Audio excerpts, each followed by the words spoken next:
Oh, welcome to yet again MariaDB OpenWorks, and my name is Brock Wilson. I will be running this session on MariaDB MaxScale. What is MariaDB MaxScale? So MariaDB MaxScale is an advanced database proxy for MariaDB Enterprise Server, as well as SkySQL and Expand, and it provides it with enterprise high availability, scalability, security, and integration services. At the same time, it abstracts away the underlying database infrastructure to simplify application development and database administration. So you have a database proxy layer between your applications and your database layer to make not only using the database layer simpler, but also administering your database servers simpler. So you have the proxy, you have automated failover. You can do read-write splitting so that you can have your writes are always going to the primary server and your reads are going to replica servers. And there are a couple of different ways that we can do that.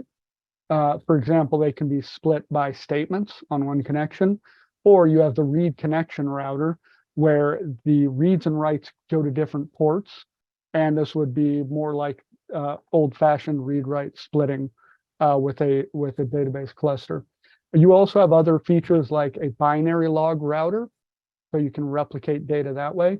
You have change data capture in a Kafka router. And you also have traffic control. You can throttle traffic and you can filter traffic in a few different ways, such as you can throttle connections, you can obfuscate data that comes back from the database layer, as well as filter certain types of connections going into the database. So I want to briefly touch upon SkySQL. So SkySQL, that's a second generation cloud database service that lets you automate deployment management and scaling. So this is our database as a service that we have here from MariaDB. It's in the cloud, it's managed by us, and the backend can be MariaDB Enterprise as well as Expand. So the reason I mention it is your SkySQL clusters use MariaDB MaxScale to allow you transparent interaction with your database layer. We won't have time to go into SkySQL very much today. That's beyond the scope of our talk, but I did want to mention it. So you can find out more about it on our website. So we'll go into a little bit more detail about MariaDB MaxScale. So the features, well, we insulate client application from the complexities of the backend database. For example, you have one or two ports that are open to your applications, and applications are agnostic of what's going on behind that. MariaDB MaxScale understands your database environment. It understands how many servers you have and what their replication status is and how much traffic they have. So for example, here is aware of the state of the database components. It understands the data that flows through it. That allows you to use more complicated features like caching queries and data or filtering queries based on some criteria, such as regular expressions. And this also allows you security improvements to your backend database topology, so you can filter queries to protect from DDoS attacks. And then you also have other features like a graphic interface, a REST API, and of course, powerful command line tools for your operations. So routes are based on a combo of predefined algorithms, the component states in the database layer, the contents of your specific requests, and also the session state of your connections. So we have a diagram here talking a little bit about the MaxScale internals. We'll just go over this briefly from the client to the database backend. The client connects via protocol, and queries can go through filters. You may use those filters or not, depending on what you want done. And then it goes through a router, and the router decides which servers on the database to connect to.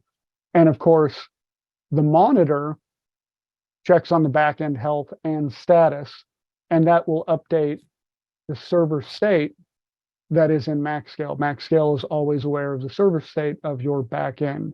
So this all works together to make your database use and management as easy and transparent as possible. So a little bit about what's supported operating systems and database versions. So Of course, we support common OSs such as Red Hat Enterprise Linux 7 and 8, CentOS, Ubuntu, Debian, and SLES. We also have databases that are supported. We have MariaDB. All versions of MariaDB Server are supported, and MySQL 5.5 and later. And with clusters, we have, of course, MariaDB cluster, MariaDB or MySQL primary replica pairs, as well as MariaDB column store and Amazon RDS. One caveat here, of course, you see the asterisk. Some automatic features like failover and switchover, automatic rejoin, those don't work with MySQL and MaxScale because MySQL and MariaDB have different GTID implementations used for replication. So that's a very important thing to keep in mind if you do use MaxScale with MySQL rather than MariaDB Server. So I want to briefly touch upon what's new for MaxScale 23.02. That's our latest version. It came, as the naming convention suggests, it came out in February of 2023. I do have a link here to the release notes. Take a look at those and previous release notes to really get a detailed list of the features that we have. With the MariaDB monitor, you can actually rebuild a server on the database backend. You can do dynamic configuration changes to your cache filters. So that means you don't have to stop and start MaxScale to reload that configuration. You also have semi-synchronous replication for the binary log router, so it will wait for an acknowledgement before committing transactions. You also have some enhancements to the Max GUI, the graphical interface, and you can also do dynamic reload of SSL certificates. That way, once again, you don't have to restart MaxScale to reload that configuration. So we'll talk a little bit about MaxScale configuration. So the configuration file, the CNF file, like a lot of CNF files, is in the /etc, the etc directory. So the configuration file will have different sections for servers, services, listeners, monitors, filters, and routers. Servers are server objects. Services are the different types of services like caching, etc. that you have. Listeners will set up ports for listening from your application, and monitors look at the health of the database layer. Routers are things like read-write split or read connection routing, and filters do things like act as a firewall or filter queries based on other criteria. Now, MaxScale is very configurable. That's important to note. We could talk for hours about the different ways you can configure MaxScale. We're not covering all of that today. We're just going over some basics. So this is an intro for you. And of course, you can learn more. So we'll talk a little bit about the server objects that are in the MaxScale configuration. So server will represent an individual database server to which a client can connect. So backend database servers can also be members of multiple services, and servers as well as monitors, listeners, and more can be created with dynamic commands rather than just static entries in your configuration file. So this will give you a brief example of your backend server configuration. So you have a section heading for each server, the type server, as the name suggests. You have an IP address for that server, as well as the TCP port that you would use to connect to that server. Username and passwords are not defined in this section. We'll get to that later. So we'll talk a little bit about the MaxScale database user.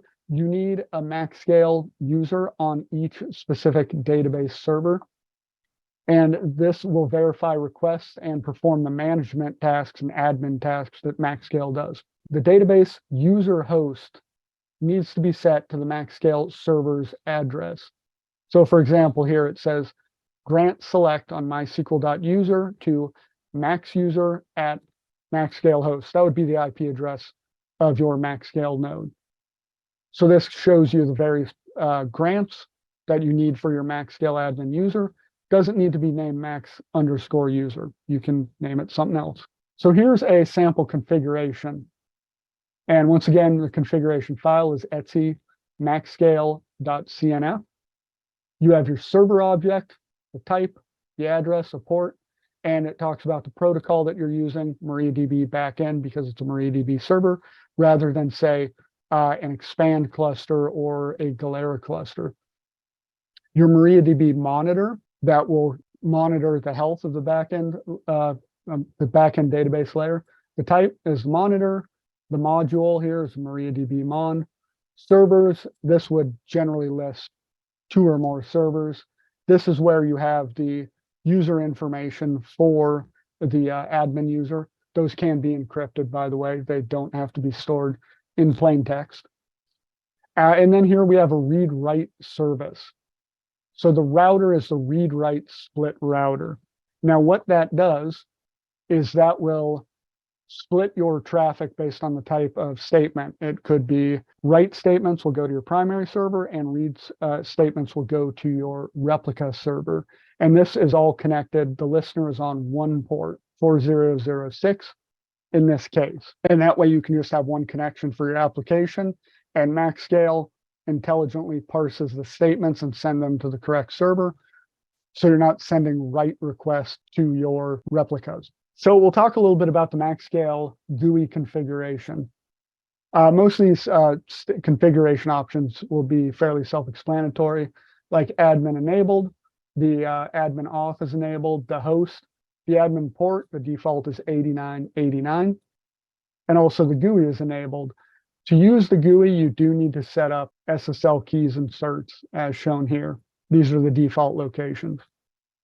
And we will look at the GUI later. But here's a brief sample of the GUI dashboard just to show you a little bit of the features that we have. So you list your MaxScale objects and you can click on that to link to a detail page. You can create new MaxScale objects. You have your tab navigation here, search input. You have dashboard graphs, so sessions, connections, and the current load. And you can also log out of the app, of course, right here. And you have a sidebar navigation menu, so you can access your dashboard, your visualization, your settings, logs, and also query editor. So it's really a powerful and fairly easy to use tool. You can, of course, manage MaxScale in the command line to do it the old-fashioned way. Speaking of the command line, here are the max control, some of the common commands. For example, list and show, you can set things, you can clear things. You can also create or destroy objects, start and stop services, also alter things. So list, you could do list servers or list services, and that will give you a brief summary of either the server objects and their current status, or also the current services running within MaxScale, as well as these other items that you have within MaxScale. The one that you will use probably the most often is list servers, because you want to see the current state. This just goes into a little bit more detail about those max control commands. For example, list or show list servers, show servers.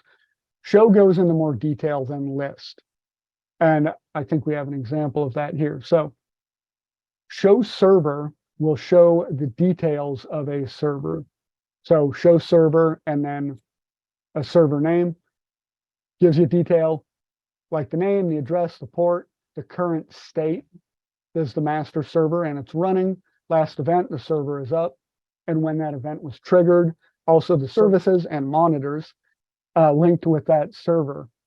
And then this will show you some statistics like total connections, active operations, routed packets, and then some parameters over here like the port and the persist pool time, max time, proxy protocol, SSL certs, etc.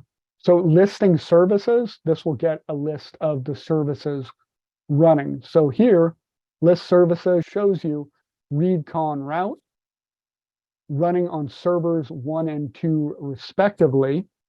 And read con route, that's the one that allows you to set up separate ports for read and write connections. So just restating that because that's a common service to use. And you can stop and start the services from max control. List sessions. Now, as the name suggests, you can list sessions, show all the active sessions, the users, the hosts they're connected from, when they're connected, as well as idle time and what service they're linked to. So that's good to see the current status of your sessions and connections. So we'll talk a little bit about routers and the different kinds. We have mentioned these earlier, but we'll go into a little bit more detail. So it's a MaxScale module that will route your inbound queries to one or more of the backend servers. So queries can be routed by connection or statement. Connection routing is where the complete inbound connections are sent one-to-one with a connection to a backend server. Statement routing is when different statements on that inbound connection could be sent to different backend servers. This would be like read, write, split.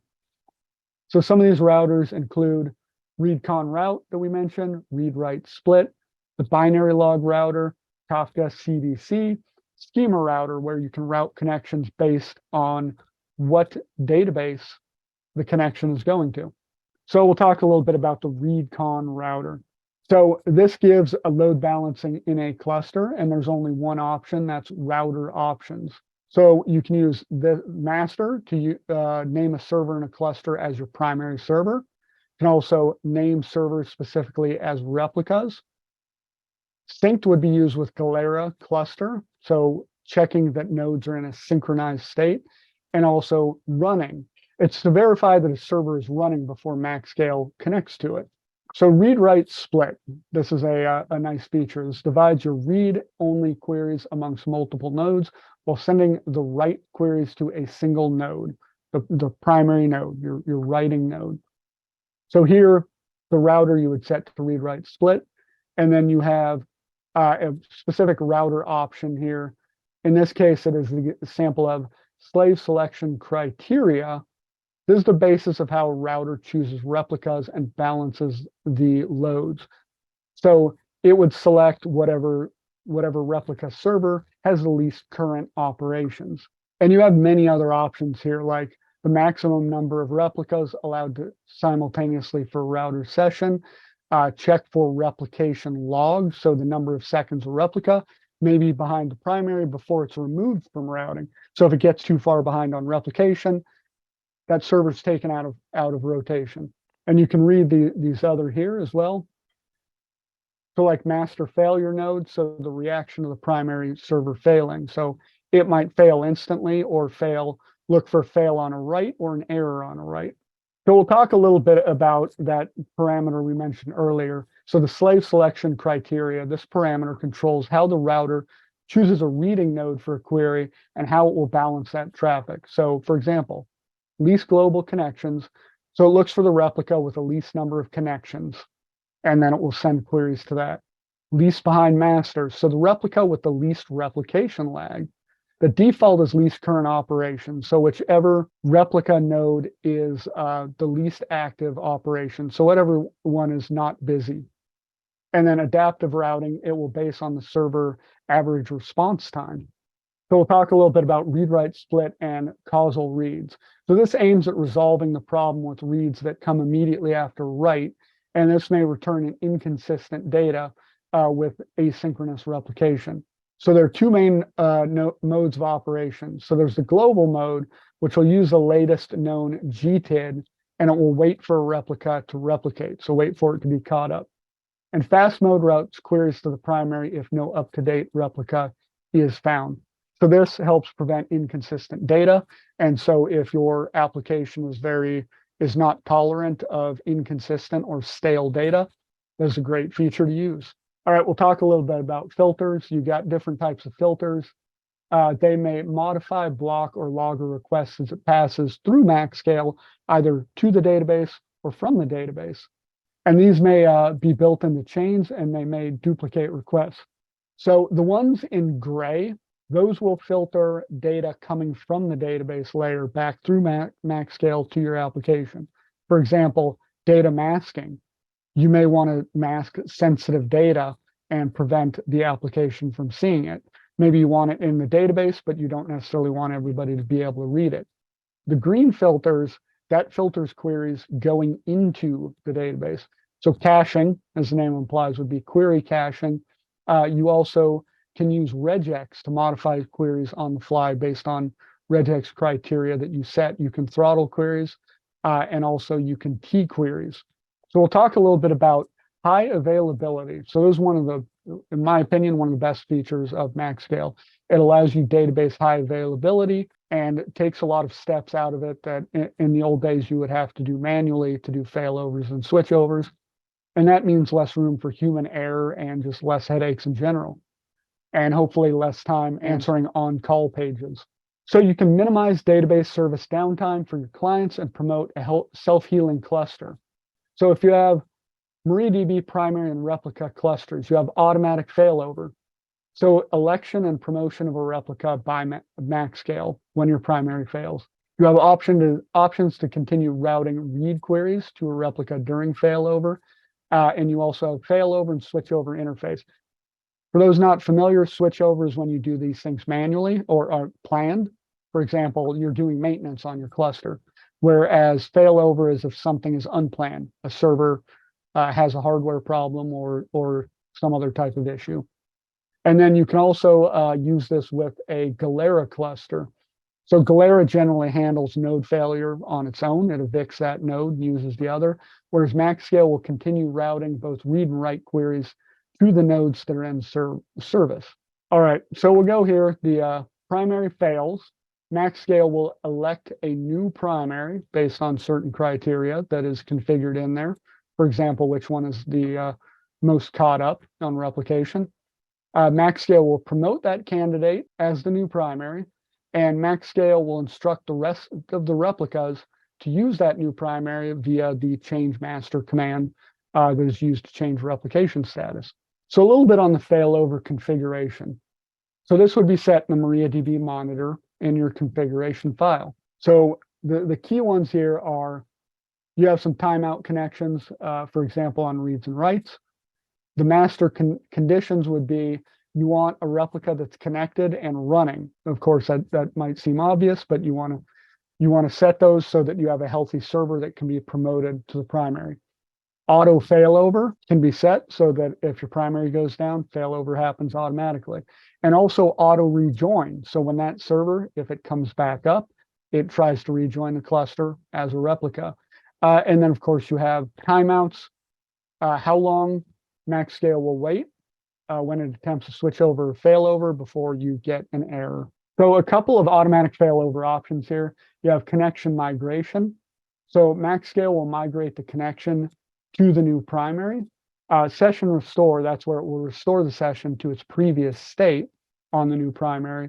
And you can also set transaction replay. So it will try and replay transaction on your promoted primary. So briefly, we'll talk about the GUI. We'll do a quick demo here. This is on MaxScale 22.08. So this is still a relatively new version from a few months ago. So here we see under servers, we have 3. They're being monitored by the MariaDB monitor that we talked about before. You can check the replication status here. This shows that we have 2 replicas, server 2 and server 3. Here we see the replication status. So for example, IO thread running, SQL running, and the seconds behind the master server. As well as we can check this on 3. And then state. Of course, state is very important. We want to make sure that MaxScale is aware of the replication status and aware that that server is running. And our service that we're using is the read-write service. And this just will show us our current connections. There is no traffic on this cluster, but that, for example, is your current connections. We have our routing targets. We have no filters currently set, but also you can check your parameters here. And you can change your parameters from the GUI here. Now, if we go to the monitor page, this will also show us our parameters. We can edit here. And we can do a planned switchover right here from the GUI. We'll just specify a different server. Let's go to server 2, hit swap. Switchover completed successfully. Now, if we go back here to our main page for the monitor, you can see that server 2 is now our main server. It's now the primary. We can see that server 1 has been demoted to a replica, but it's running fine. Replica is working. Server 2 is now our main server. All right, let's see if we can do cause a failover. If I stop MariaDB on server 2, and we can see that server 2 is down, and now server 1 has been promoted to the primary again.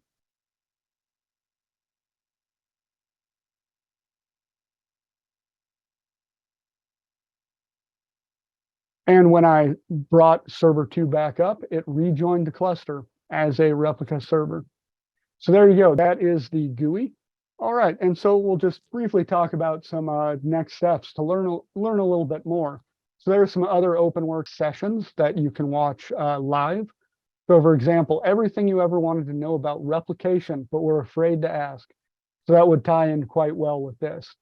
And then also some information, what's new in MariaDB Enterprise Server, and also MariaDB Shell, an upgraded admin tool for those of you who like to use the command line. And then we have some videos here, learn how MariaDB MaxScale works with multiple MariaDB instances for HA, as well as we also have a high availability guide white paper. So please check all of that out. And thank you. Thank you very much. It's been a pleasure providing this presentation to you.